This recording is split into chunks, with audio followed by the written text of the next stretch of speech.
The Big Ugly story of some London gangsters who, in a desire to go legit, invest into a oil man's operation in West Virginia. It's an oil deal that goes wrong between some Brits who want to invest in the oil business. It's almost like the gangsters of the UK meet the gangsters of America. And this murky sort of worlds colliding, they're so different and yet there's a lot of similarities. You could say it's a modern-day Western. You could also say it's a modern-day gangster picture easily. The thing that's unique about it is that it's both and neither all at the same time. The writing itself is superior. A lot of well-developed characters, very unusual.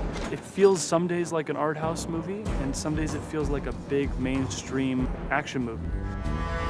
The whole script is kind of a male revenge story. I think it's a love story. I think it's redemption.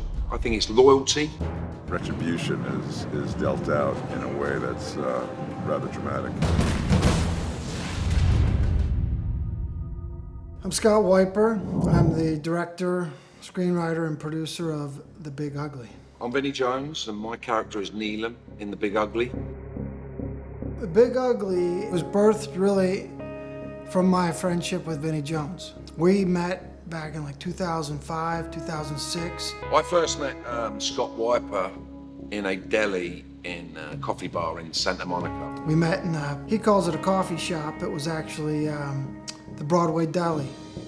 He was the director, writer of The Condemned. And I thought, what a cool lad, you know, down to earth. We hit it off from the get-go. And I just thought we gelled perfectly, and so we ended up doing that movie. We ended up spending about 6 months in Australia filming The Condemned. Even though he was playing, quote-unquote, the bad guy, there was something, as the friendship developed, that I loved about Vinnie, the character. We became very, very close. It's hard to be a writer and not be fascinated with Vinnie Jones, the character. He said, you know, I've got to write a movie for you. I said to my friend Paul Tarantino, who's a great writer, I said, why don't we start working on something that is for Vinnie?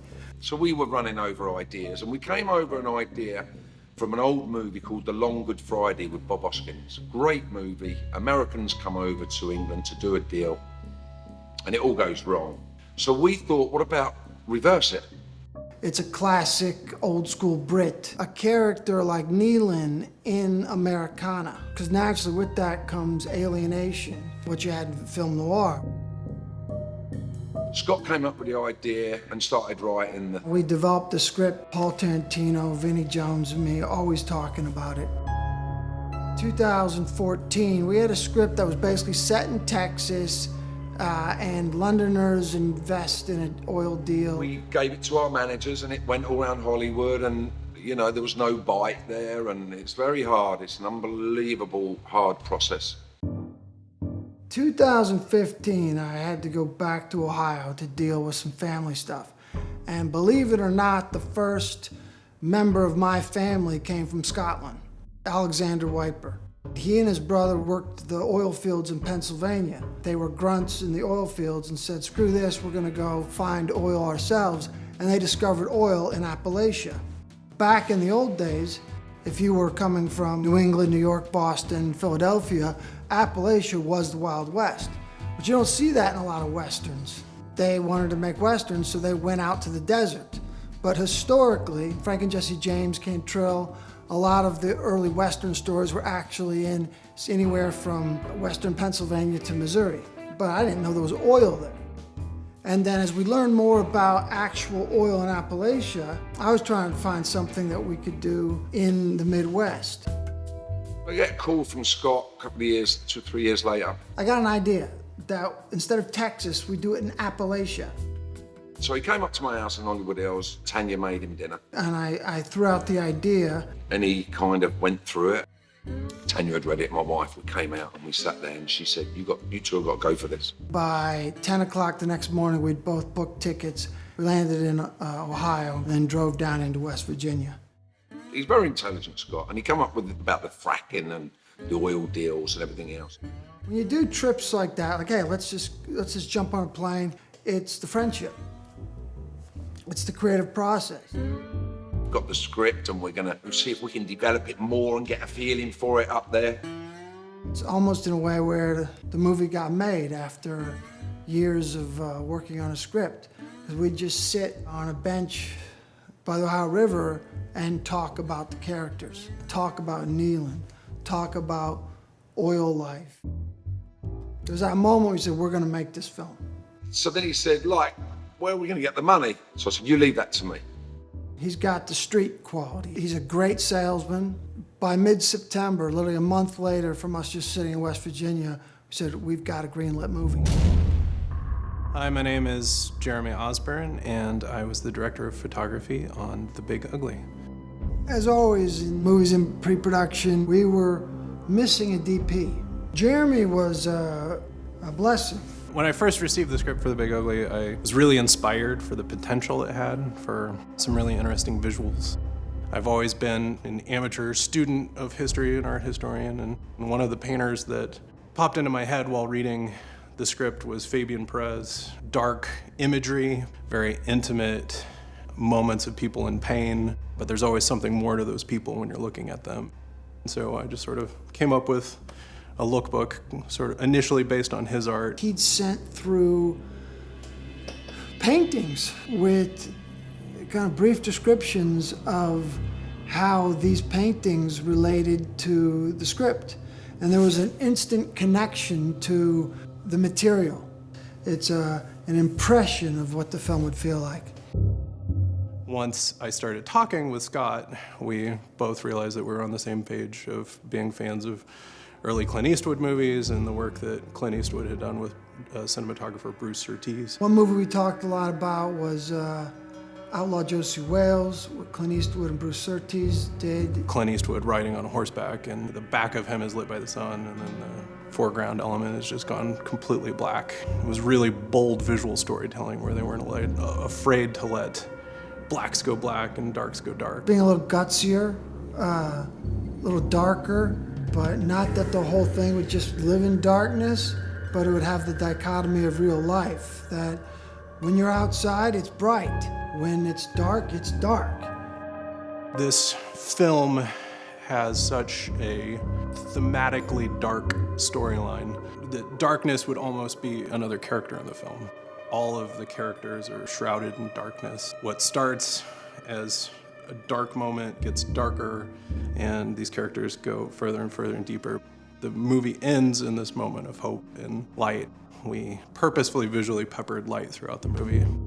This was actually the first film filmed on the brand new at the time Red Gemini camera. I really was excited about using those cameras because of their newer low light capabilities. Being a film that was going to have large portions of it take place at night, I really wanted to play with low light and being able to augment natural light and sculpt light in minute ways.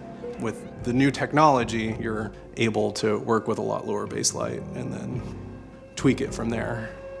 Photography hasn't changed much in 100 years in the sense that the basic principles are still there, and technology grows at an intense rate. So one of the first things we talked about is how do we strip down the technology? How can you keep the nostalgia of photography? I proposed shooting the film on Russian anamorphic lenses that have great characteristics where the image isn't always perfect, and it's in those imperfections that you get some of the beauty that they had. So one day he came to me and said, why don't we use lenses from the 1970s? I'm like, that's common sense, it's not so common. It's those unique little characteristics that made those films what they were, and so we really wanted to replicate that with this film. One of my initial visual references was a slightly more impressionistic painting. The way that the anamorphic lenses render the background and sort of the background stretches out and almost looks like impressionistic brushstrokes in the background. I felt like it was the best choice possible for this film. My name is Ren Blanco. I'm the production designer on this film. I've known Scott Weiper for 20 years. He's really talented. He knows what he wants. He trusts his people. Ren Blanco is a fantastic production designer. The realities of filmmaking is sometimes you can get comfortable with certain people. We had such a great experience doing things in a very natural way as far as filmmaking goes. When Scott and I first sat down to talk about this film, we wanted it to look very much like a Western. We're in the town of Olive Hill, Kentucky. We're shooting as if it were a fictional city of Buckley County, West Virginia. In finding your locations, you're building your look. Scripts are often academic. If it's a studio movie, you're going to build everything based on the vision. But if you're kind of going to backwards engineer and say, okay, here's what we got. One of our financiers had a jet, and he's like, you need a jet? I'm like, I do now. It blows me away what these boys can do. They got an old quarry and turned it into the build site. This is an old quarry, and then it was a coal mine for a while too, and then it became a city dump. And we just had to build a road for our trucks and build fences and bring these containers in and create this oil site. We just got these containers and we just scenic them to look older, and we got our welders in here, cut windows and doors. And this is Junior's office, and this is where the big scene with Junior and Will takes place, the big fight scene. When Wiper first brought Vinny here, this is what sold Vinny. It was a perfect location, inside and out. It was a practical location. The only problem was Olive Hill used to be a dry city, a dry county, and it just recently went wet, but there are no bars in the area, so we had to create a bar. Ren done things to these old buildings. You know, he built the bar. We built this whole bar from scratch. None of this existed. It wasn't a rental. We built it all. Decided to use a lot of taxidermy behind the bar, a lot of antlers and bones, and create sort of a sculptural story. He often speaks of what can I do to help the actors. If you were behind that bar, everything you need as a bartender was there, including the notepads for orders, the little mixers, the shot glasses. I'll have a Perrier. We don't got Perrier here. Ren would say, you know, when the actor walks in, I want them to feel like they're in this space for real. There was absolutely nothing here. All the windows were boarded up. The front door, they were just glass industrial doors. We took those out, and I asked my decorator and some of my set dressers to look out for some old double screen doors, which is a tall order. And sure enough, they found these beautiful screen doors that give you the feel of old saloon doors. And also over here to the right, these windows were completely boarded up. And when I discovered the tin ceiling, we also discovered these old original windows that really are showcased in the shot too. Scott had brought in people that he knew very well or that he'd worked with. From top to bottom, you know, real professionals. I mean, that was really Scott's operation. The nature of filmmaking is team. Hopefully it's always a group effort. That's usually where the best results come from. But he was great as a producing partner. At one point we'd get into budget stuff. He goes, the only numbers I do, son, are cell phone numbers. Obviously, you can't get to a lot of these actors, so I used a lot of contacts that I had. Basically, the magic question as we geared up for production, and we're still casting, is who's Preston? We were going over names, and Ron's name came up. It was unanimous. I found Ron Perlman, personally, and I said, we're not messing around. Well, my name's Ron Perlman in real life. The character's name is Preston. He's an oil man, but he's kind of got a disdain for big oil, and in return, the banks have a disdain for him, which is how he finds himself in bed with our London gangster, Mr. Harris, played by Malcolm McDowell. So with Preston, it's not always what it appears. There are, believe it or not, oil men that care about the land. So Ron and I talked a lot about a lot of these things, but it was, I think, what originally hooked him. Is it more moral to go do it to land on the other side of the earth? Or is it more responsible if you can say, all right, I'm a consumer of oil and natural gas, and I'm seeing that it's done in a way where I would do it to my own backyard. This character really, really resonated in me. My response immediately was, who do I got to kill to be in this thing? When Ron and I first talked, as soon as we got on the phone, he said, you know what line I can't wait to say? You want to fly a flag? Go win something. Riding around with this just says, hey, I'm a fucking loser. When you read the script, you automatically would say, yeah, Vinny's Harris, he's the boss. No, we went a different way. We said, why don't we get a Brit legend? And I play his number 2. It would take about tops 24 hours, but if we mentioned someone that was in the London world, Vinny would have a connection. I made some phone calls. I phoned Malcolm McDowell personally. He's a producer? God, Jesus. I said, I got the money, I'll have it wired in escrow to you by 9 o'clock tomorrow morning, if you are in. I'm Malcolm McDowell. I'm playing the character of Harris, a London gang boss and father figure to Nealon, played by Vinnie Jones, comes to West Virginia to do a deal with Preston, played by Ron Perlman. Vinny got the script to Malcolm, and within a day or two, I'm on the phone with him and we're talking about Harris. He's a man desperately trying to keep his world together. Give me that. The world of London has not let him in. He's achieved much in life, but he still wants something. And what he's after, he probably won't ever get. And deep inside, he knows that. Malcolm McDowell's a fantastic actor. He's a legend in my mind. I'm Harris. It's a very cool project. It looks amazing. Anytime you're trying to get an actor, it's the material. You don't get to see film noir that often, so it's kind of interesting. That's why I really wanted to do it. Finding the right junior was going to be a make-or-break moment for the film. My name's Brandon SKLENAR, and I play Junior Lawford. Junior's the son of Preston Lawford, who runs Lawford Oil Company. Brandon and I would talk a lot about the character of Junior. I said, take a look at some books, documentaries about Jack Kennedy, Bobby Kennedy, very complex characters. There's some darkness there, and there's also a lot of charm. I'm Junior, by the way.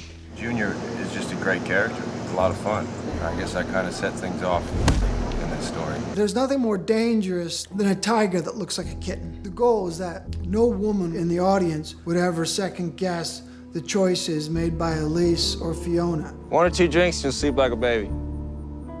He had to be many things. He had to be not only a great actor, but he also had to be a force up against Nealon. Finding someone who's a force up against Vinnie Jones can be tricky. I knew there was something I liked about you. You look at 200-300 auditions, Nick had done something that stayed in my mind. I'm Nicholas BRAUN. I'm playing Will Collings. Will is one of Preston's oil men, a guy nobody messes with. Growing up as a teen in the 80s, there was a quirky type of character, the unexpected leading man. There was something he did that captured that nostalgia that I loved. There she is. I can't control him. I'm not a spy. I'm not a babysitter. We actually talked about the character arc. He's really just a spectator, but he then sort of has to become involved. You're not what it appears. You go through transformation and end up being a little more vicious than the audience expected. By the end of the movie, he has committed some pretty awful acts in order to have some justice in this world. You ready to run with that? Although this was going to be a heavy testosterone film, I thought the female characters had to have their own strength. They had to be essential. We have a cast of male characters that just don't know who they are, the weakness in them. Seems like you two need to talk. Cara knows exactly who she is and what she wants. The most spiritually sound character in the movie. She offers enlightenment to a lot of the male characters. What are we? Fiona sees that we've got to make a change. To survive, to keep going, to get out of darkness, we need to go a different way. And so when they move south, down below the Big Ugly, Nealon meets Cara, who kind of continues that message. Jackie also knows who she is. It was important when she first bonds with Junior, it's her aggression. Joelle Carter, although not a big role in page count, it's a turning point for Nealon when he makes a decision to move more towards the light and away from darkness. Right out of mythology, she offers Nealon tools that allow him to survive. Be it a truck, gotta have a truck, gotta get around, right? You need some direction, geographical, but it's also direction. Basically saves his life. It's my dad's old technique. It'll slow you down. It's easier on your stomach. I play golf with Bruce McGill. I gave Bruce the script at the golf club. I said, you know, money, he said, don't talk about money. He said, if I like the script, I will do it. My name is Bruce McGill. I'm playing the character of Milt, described as quiet, thorough, loyal, stoic, and lethal, and I am. It was funny, on the page, there's not a lot of Milt, the character. Bruce McGill is such a professor of literature and film. He said to me, oh, there's lots here. and that was music to my ears. I'll try finesse. Bruce McGill is a samurai skilled in war, violence. He serves his master, the King of Appalachia. And Nealon is a samurai who serves the King of London. Whereas Nealon has a breaking point. Bruce stays true to his job. You have loyalty. This is my job. I do it not only for a master, but I do it also for a friend. I work for him with absolute loyalty. It's what I call a presence part. I do a lot of lurking, looking, and leaving. Working with Vinny, there can be perks to directing someone who's also your pal. Quite often the direction you give is not right there in the moment. It's maybe a conversation you had days, weeks, years ago. Cheers, son. We talked about this character for over a decade, that it morphed into something that was special to both of us. Milk and bourbon in a pint glass. There's always two great universal stories in my mind, the story of ruination and the story of redemption. Nealon was always a good person at heart. His circumstances back in London required hurting people. Eventually that takes a toll on the soul. I don't want a new life. And he's a character, incredibly complex, a loving, caring individual to collaborate with. His performance is really something to watch. I learn from him as an actor every day. He's just a natural actor. That Vinny magic, like everybody's here because he reached out. One thing that never died in me was I love movies. I love making movies. He has a real vision. He's a really visual type of director. These auteurs, and I've worked with a lot of the really good ones, Oliver Stone, Ridley Scott, and Steven Spielberg. After kind of going through the system, you kind of have to relight that 22-year-old in yourself. You find that youthful energy again. Very dedicated, incredibly passionate about his script. He has a huge respect for the artists that surround him, so he's an incredibly collaborative guy. I always think about his book on John Cassavetes. Just talks about the love of filmmaking and, in effect, making movies with good friends. There's nothing better. That's kind of what was our design. Let's go make a movie with friends, with people we love, with other people that have a similar passion and love for making films. Number 99 on the call sheet, number 1 in your heart.